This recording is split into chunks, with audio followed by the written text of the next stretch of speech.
Hey, if I were to have to pick the best Protestant apologist today, I think I'd have to go with Dr. Gavin Ortlund. Uh, and on the other spectrum, if I had to pick the worst Protestant apologist today, or the weakest, I would have to go with a guy named Isaiah Saldivar.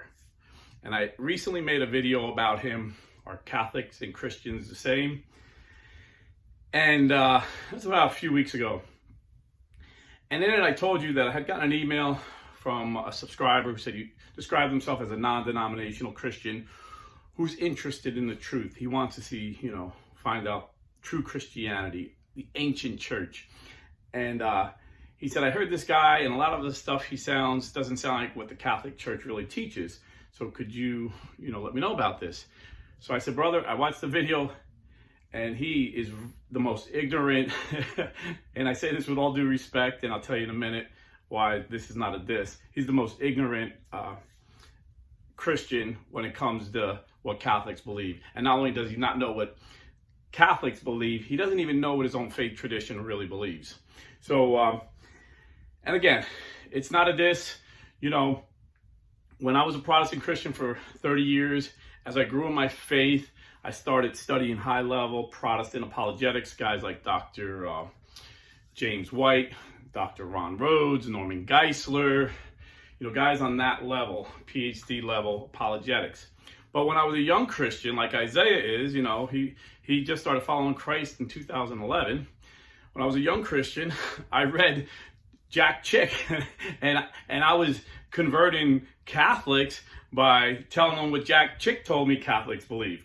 And this is why theologians say weak Catholics become Protestants and strong Protestants become Catholic. So I'm not saying Isaiah is a bad Christian. It's because he's so on fire for the Lord and he's so zealous that he's, jumping like a jumping bean, talking about things he knows nothing about. And, I was the same way when I was a young evangelical. I remember my pastor was like, man, you're dangerous. I think and he joked with another pastor and he was like, these young on fire Christians in the church, maybe we should get muzzles for them until they mature a little bit in the Lord. Thank God there was no YouTube back then. Unfortunately, there's YouTube today. So this guy who has no biblical training, no theological training, he's not ordained. He's just a very enthusiastic speaker. He has a lot of followers, and he's speaking lies. I don't think he knows they're lies. I think that he believes these lies. And so the last video I did, I disproved what he was saying about what Catholics believe about salvation. And I showed him he didn't even know what Protestants believe about salvation. And this video, there was so much in his video, our Catholic Christians, that were wrong, but I picked the two most important things: faith alone and Bible alone. So we attacked faith alone in the last one, and now we'll go with Bible alone. So he says Christians have a higher view. He didn't say view. How did he say it? I think I might have wrote it down. Some of this stuff was so ridiculous I had to write it down. I don't know. Christians, like we're not Christians. What he meant was Protestants think much more highly of the authority of the Bible than Catholics do. And he said, we believe in the 66 books in the Bible. They believe in 73. They believe in the 7 extras that the Catholic Church put in there. So I'm going to give this guy a little bit of lesson. I hope he's watching. But if not, you can share this with your Protestant friends. And if you're a Protestant watching, hopefully you're humble enough to get an education. And I totally destroyed his argument about faith alone, not with my own wisdom, but the wisdom of our church. The Holy Catholic Church has been around 2,000 years. So on the backs of great apologists like Justin Martyr, who I made a video about him yesterday, you should check it out, one of our earliest apologists. And apologist, if you're not familiar with the term, it comes from the Greek word apologia, which basically means a defense. We're defending the faith. We're not apologizing that we're Christians. We're defending why we're Christians and why we're Catholic Christians and not Protestant Christians. So he says, we added 7 books. So here is the history lesson. I would say to Isaiah, you never gave an explanation where you came up with the 66 books. Do you think they just fell out of the sky? Who gave you? On what authority? If you're a Protestant, your sole authority is the Bible. That's why you think your authority, you believe in a higher authority of the Bible than we do. But where in the Bible does it tell you that? There is nowhere in the Bible where it says the Bible alone is a Christian's authority. Nowhere in there. In fact, it says the opposite. 1 Timothy 3:15 said the pillar and foundation of truth is the church. See, the church gave us the Bible. The Bible didn't give us the church. So why do we have 7 more books in the Bible than you do? Well, according to early Christian doctors, it's a Protestant book. J.N.D. Kelly, a scholar and church historian, Protestant, and Protestant Greek scholar Timothy Michael Law in his book When God Spoke Greek, and any other scholar that's studied ancient history will tell you, when Christ and the apostles walked the earth, there were a couple Hebrew versions of the Old Testament, and then there was the Greek Septuagint. All the Jews and early Christians accepted them all. The Greek Septuagint had 7 more books. They're called the Deuterocanonical books. And as the church grew and all the Jews that were going to be part of the church became part of the church, the early Christians were all Jews. The Jews that hated the Christians realized the early Christians were using and quoting mostly the Greek Septuagint. According to these 2 scholars, I said, out of 300 Old Testament quotes in the New Testament, 2/3 of them were from the Greek Septuagint. So the Greek Septuagint had those 7 books from the very beginning. So why don't you guys have it in your Bible? We'll get to that. In 382, now you got to remember, Jesus gave us a church. He said to St. Peter, first, Matthew 16, 18, and 19, "You are Peter," meaning the rock, "and on this rock I will build my church, and the gates of hell will not prevail. Whatever you bind on earth shall be bound in heaven. Whatever you loose on earth will be loosed in heaven. I will give you the keys to the kingdom." So binding and loosing was only for the Jewish leaders, the Pharisees. The keys of the kingdom were for the Jewish leaders. The seed of Moses, that was Moses representing God on earth, gave to the church. So he took authority away from the Jews and gave it to the church. So now the Jews had no more authority. But the Christians were using the Greek Septuagint because we're in the Hellenistic era. We're in an era where Greek culture was abounding everywhere where the apostles were. So they wrote the New Testament in Greek. The first services, they were Aramaic and then Greek. The first masses the Catholic Church did. And the Old Testament was in Greek. But we had no New Testament yet. The apostles were still alive, writing the New Testament. And we were under persecution. We were hiding. We had to meet in underground cemeteries called catacombs. Otherwise, we'd be killed, They would go at night and have Mass and receive the Eucharist. But then, when Christianity was legalized in the 4th century, at a church council, and you'll find church council, the first church council in the Bible, Acts 15, the Council of Jerusalem. And the church continued that tradition. And at the Council of Rome in 382, it wasn't the second one, there's other ones I'll mention in a minute, but at the Council of Rome in 382, the church decided which books would be in the Bible. That's how we got the Bible. The Catholic Church, the only church at the time, the Catholic Church decided which books would be at the Bible. And you can Google and see all 73 books that the Catholic Church has today. They accepted the Greek Septuagint because that's what they used all the time. According to these scholars that are Protestants, that was their Old Testament. And then they added the New Testament that we both share today, the identical New Testament. And then at the Council of Hippo, and these were like local councils. Then at the Council of Hippo, 393 AD, they also gave us the canon, and it was identical to those 73 books. And this is all verifiable. You can look this up. And then in 397 AD, at the Council of Carthage, same thing, 73 books.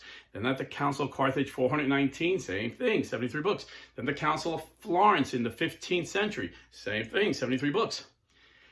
And then in the 1500s, Martin Luther starts his own church and says, these 7 deuterocanonical books are not from God. We're not going to accept the Greek Septuagint. We're going to accept the Jewish Old Testament that don't have those 7 books. Now, the early Christians accepted both. But when the church, so there was nothing in the Hebrew Old Testament that wasn't in the Greek Old Testament, the Septuagint. But Martin Luther said, no, we're not going to accept the Greek. We're only going to accept the Hebrew because the Jews don't accept the Greek. Well, the Jews did until the 2nd century because the Christians were using the Greek Septuagint. They said, no, we don't accept it. They didn't close the canon until the end of the 3rd century. And it's the Old Testament, Hebrew Old Testament that Protestants use today. But they had no authority to do that. Jesus gave the authority to the church when he said, you are Peter, and on this rock I will build my church. So the Hebrews didn't even have that. And Martin Luther used their authority. He said there was a council, the Council of Gemini or something. And scholars today will say that never took place. There was no council. The canon of scripture for the Hebrews weren't closed to the 3rd century. So that was bogus. And then Martin Luther's other argument is, well, we wanted to go back to the original, so we went back to the Hebrew. Well, what he didn't know, but the church knew because the church was inspired by God, and now history and anthropologists and scientists tell us that the Greek Septuagint is translated from an older text than the Hebrew Bible was translated. So even though it's in Greek, because its people spoke Greek, when it was translated from the oldest Hebrew manuscripts that we know to date. So the Greek New Testament, the Greek Septuagint goes back further than the Hebrew Bible goes. So those 2 arguments from Martin Luther are shot. The reason he didn't like the 7 deuterocanonical books is because they talked about praying for the dead. And what Isaiah also probably doesn't know, because again, he's just a young Christian on fire, talking about things he has no knowledge of, and people are believing him. That's what the scary part is. And I'll tell you why they're believing him in a second. But,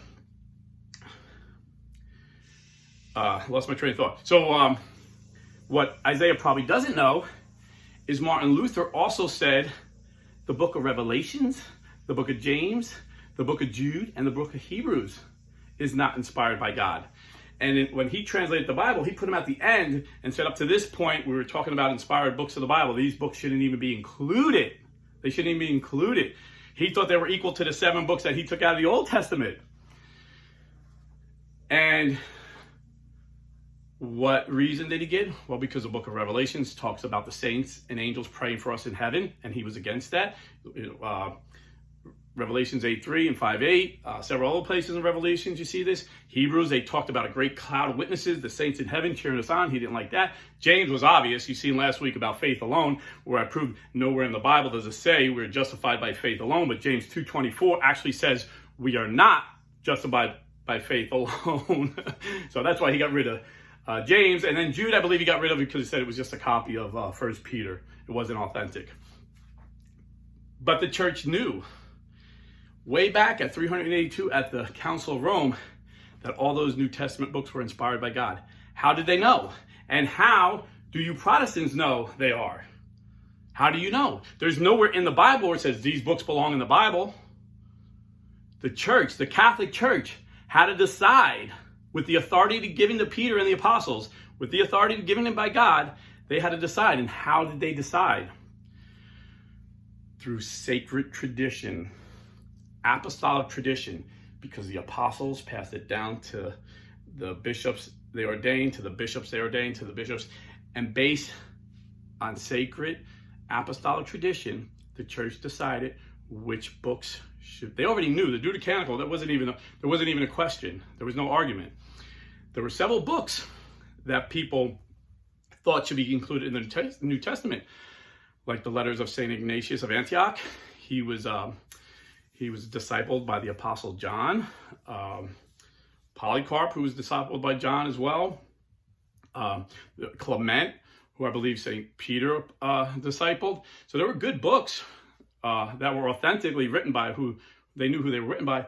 But the church decided in her wisdom, guided by God, because the church, according to 1 Timothy 3:15, the church, according to the Bible, is the pillar and foundation of truth.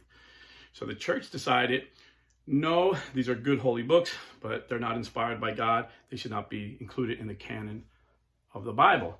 Now, there were some other books they didn't even consider that today. A lot of New Agers will say, oh, the Gospel of Thomas, the Catholic Church had hidden, or the Gospel of Mary.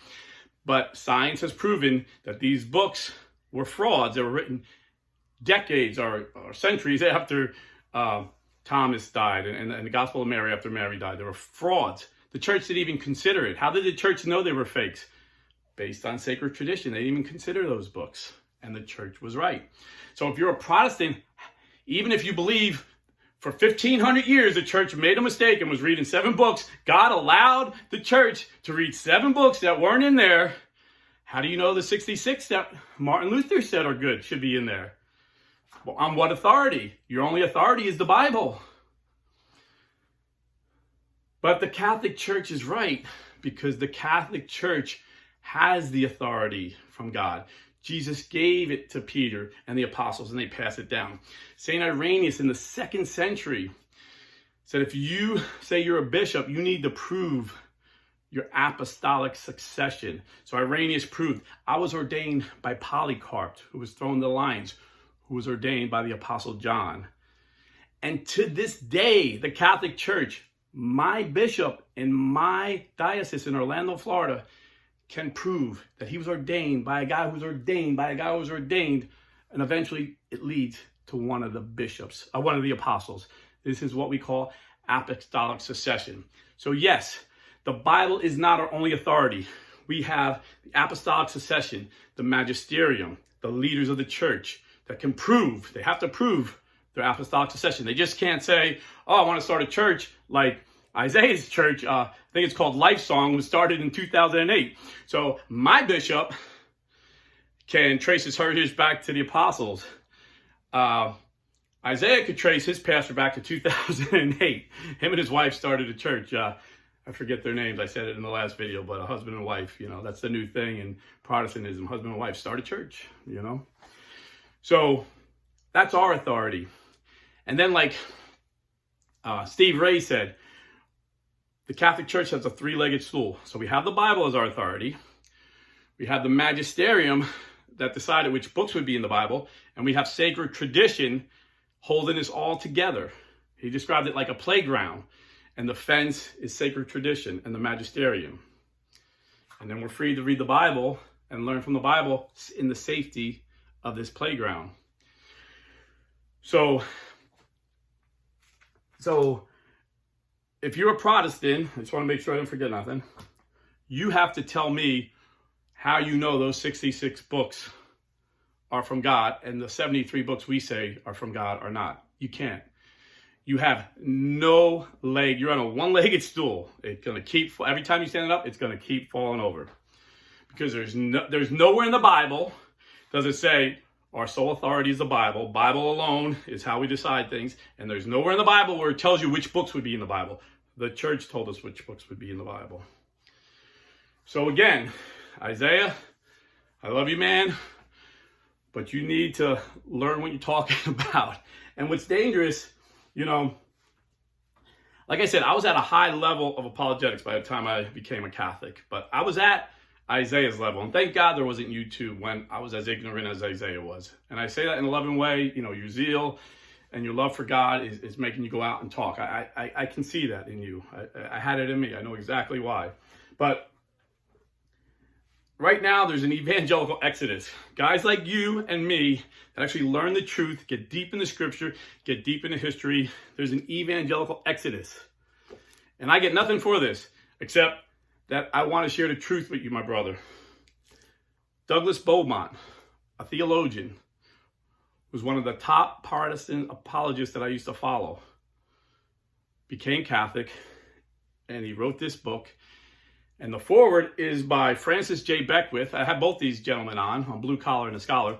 Francis J. Beckwith, when he came back to the Catholic Church, he was actually the president of the Evangelical Theological Society. So I think it's like 4,500 evangelical Bible scholars vote on who they think is the best, smartest Bible scholar, and they make him president. And Francis J. Beckwith was the president, and he became Catholic. This is what I mean with strong evangelicals become Catholic, and we Catholics become Protestant evangelicals. But in this book, he gives maybe like a dozen, I guess nine biblical scholars that were evangelicals. They give their testimony why they became Catholic. Because of things like this. The Catholic Church is the church that Jesus Christ established and gave us. You know, I was talking about church councils. You see the first church council in the book of Acts 15, the Council of Jerusalem. But in the 4th century, right after Constantine legalized Christianity, there was a lot of lukewarm Christians who were saying the Trinity isn't true because they believed a guy like Isaiah, well-spoken, his name was Arian. And they believed his Arian theology that Jesus was less than God, that he was not consubstantial to God. He was not equal to the Father, that the Holy Spirit wasn't equal. So they had a council because they were arguing. And then someone who was not as charismatic and dynamic as Irenaeus, someone who Constantine didn't even like, he called him the Black Dwarf because he was short and he was dark. He was black, I guess. He was dark-skinned. And he was very short. He was a sickly child. His name was Athanasius, and Athanasius knew the apostolic tradition passed down because he lived with the Desert Fathers who knew the guys who knew the apostles. So he argued for the apostolic faith. And the church decided, even though they were against Constantine, who was the emperor, was on the side of Irenaeus because he was very charismatic and good looking. Athanasius won with the truth, because he knew the apostolic teaching, the tradition. We didn't have a canon of scripture yet. There was no, it says here in 1 Peter. No, he knew it. And he argued for the Trinity. And till this day, the Catholic Church, today in Mass, we say the Apostle Creed. And we say, I believe in one holy Catholic and apostolic church. We've been saying that since 325 AD. And you say, well, we're just Christians. Yes, well, Catholic is our first name. Christian is our last name. St. Ignatius of Antioch is the one who told us, who coined the phrase Christians in Antioch. It was the second bishop of Antioch, St. Evodius. That's when they started calling us Christians, because of St. Evodius. And what else did St. Ignatius of Antioch tell us in 108 AD? Where Jesus Christ is, there is the Catholic Church. And again, according to Protestant historian, church historian J.N.D. Kelly, Ignatius of Antioch said that and did not have to explain what he meant, because for nearly 50 years, the church has been using that term to distinguish herself from the cults that did not believe that Jesus came in the flesh, that did not believe in the Trinity. So Catholic Christian has been the church's name from the very beginning. So again, it's very scary that Isaiah is getting all these people to follow him, and he doesn't even have good arguments. Like I said, Gavin Ortlund can give a good argument, although I disagree with him. At least he understands what we believe, and then he explains scholarly why he disagrees. Like I said, I had high-level guys that I learned from, Norman Geisler, and actually Norman Geisler and what's his name? He's in this book here, Evangelical Exodus. Joshua Betancourt actually wrote an apologetic book against Catholicism. Joshua Betancourt wrote a book that I used to fight Protestants with, Catholics with, to say they were wrong. And then Joshua Betancourt, because of all his research into Catholicism, he became a Catholic. And he's one of the scholars in that book, Evangelical Exodus. There's an army of us, man. But Isaiah, he's very charismatic, very dynamic, so people listen to him. And it reminds me of a story years ago I heard about this science class in like UC Berkeley or somewhere, some very prestigious college. And the science professor had PhD level guys, and they're like the smartest of the smart in his class, and he wanted to do an experiment. So he had a guest speaker, a Nobel prize-winning scientists come and talk. And he said, well, I want to do an experiment. I want you to go in and give them some really good truth, like really deep science, but I want you to talk monotone and boring. Then he hired an actor from LA that he knew nothing about science and said, get a couple, little scientific stuff from this real scientist and then make it exciting. So the actor came in and said, oh man, science is so effing cool. Man, I love effing science. And he went on about science, blah, blah, and this and this. He had no idea what he was talking about, but he sounded so convincing and so enthusiastic about science. And then the real scientist came in and gave him meat, gave him like really deep scientific stuff. But he talked monotone and boring. Then after they both left, the science professor said, out of both guys, who do you think knew more? And every single kid in the class thought the actor knew more than the real scientist. So that's what you got going on with this guy, Isaiah. He's like dynamic, a good talker. People like him, but he's wrong. And what's really scary is this. Let me just read this little thing. I used to love this guy when I was a Protestant, Bob George. And he quotes A.W. Tozer, which Isaiah probably never heard of. But A.W. Tozer is a giant in Protestantism. And A.W. Tozer wrote this in like 1948. Christian literature, to be accepted and approved by the evangelical leaders of our times, must follow very closely the same train of thought, a kind of party line from which it is scarcely safe to depart. A half century of this in America has made us smug and content. We imitate each other with slavish devotion, and our most strenuous efforts are put forth to try to say the same thing that everyone around us is saying. So basically, he was saying is you just copy what everybody's saying. Nobody's going to the Lord and seeing what the Lord is really teaching. And when I was a Protestant, I used to see these trends, all different kinds of trends. And I was going to go over them all, but I'm just going to leave it at this. Right now, what's cool in evangelicalism is deliverance. Delivering people from demonic control. And this is a very dangerous game these guys are getting into, because just as ignorant as Isaiah is of this, that's how ignorant he is of the demonic. And he is leading deliverance services. He even made a big movie about deliverance. And I'm seeing all these other guys follow him now, because that's where the money is. So they're all following him. Deliverance. And I just was blessed to speak to Dr. Richard Gallagher the other day on the phone and ask him about this. And he said, yeah, they're playing a dangerous game. Jesus gave the authority to cast out demons to the church, and the church in her wisdom is giving that authority to the priests, and these priests are highly trained. And this is coming from a psychiatrist, a Ivy League trained psychiatrist and professor who's observed more exorcisms and more possessed people than any man alive today, other than priests that actually do exorcisms. And I said, it seems like, they're bragging that they're seeing deliverance. And he said, well, demons are smart. Demons are smart. They'll lay low to make them think they know what they're doing, but they're playing a dangerous game. And again, I heard this guy Sigonella, he started this V1 church, virtual church. And he's real popular now. And he had some good quotes. I actually quoted him on community board because he did have a good quote once. But he's another guy that says, they know better than Catholics who have been doing this for 2,000 years. That don't go to a Catholic exorcist. Come to us. We'll deliver you. And these guys are going to learn. They're playing with fire. Because you know what? I read a story about a Lutheran pastor who tried to do an exorcism. And you know what? When plates start flying and people start levitating, they call a Catholic priest every time.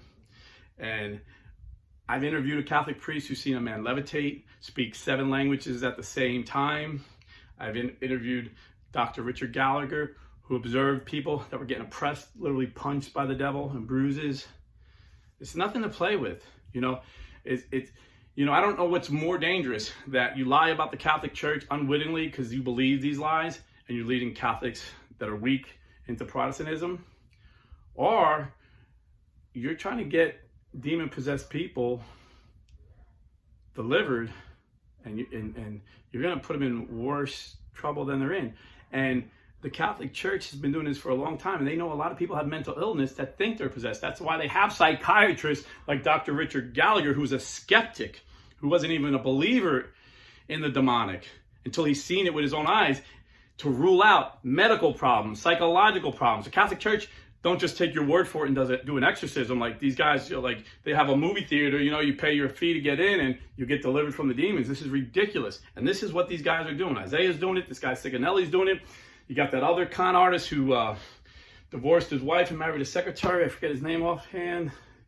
He claimed there were witches in his churches, but turned out to be there was no witches, but he claimed that there was witches. I don't know. I forget the guy's name. If you know his name, put him in the... Did a couple videos about him, but there's so many of these false prophets going around evangelicalism right now, I lose track. But the bottom line, if you're Catholic, stay Catholic. You're in that safe playground. You have the magisterium, you have sacred tradition, and you have the holy scriptures that the church gave us. And if you're not Catholic, you're just blowing in the wind, man. You know, if Bible alone was correct, then all you would need was the Bible, and you would have one church. Martin Luther broke off, and then since then 32,000 denominations, all arguing their translation of the Bible is the best, and they have no authority. And the Bible, if you want to be Bible believing Christians, the Bible tells us not only did Jesus give authority to Peter in Matthew 16, 18, and 19, but he also tells us if someone needs to be disciplined and they don't listen to you, bring a witness, and if you don't listen to the witness, bring him to the church, and if he doesn't listen to the church, then throw him out like he's a pagan, excommunicate him. Well, if you have 32,000 different churches, he can just church hop. But if you have one church, the church that Jesus Christ established, the one holy Catholic and Apostolic Church, there can be church discipline. Jesus' last prayer was, Father, let them be one as we are one. He doesn't want 32,000 Protestant denominations bashing the Catholic Church that he started. Come on, man. So God bless and stay Catholic. But remember, whether you're a Protestant Christian or a Catholic Christian, we know life is sacred. So if you're buying or selling real estate, please go to realestateforlife.org and do business with a pro-life Christian real estate company.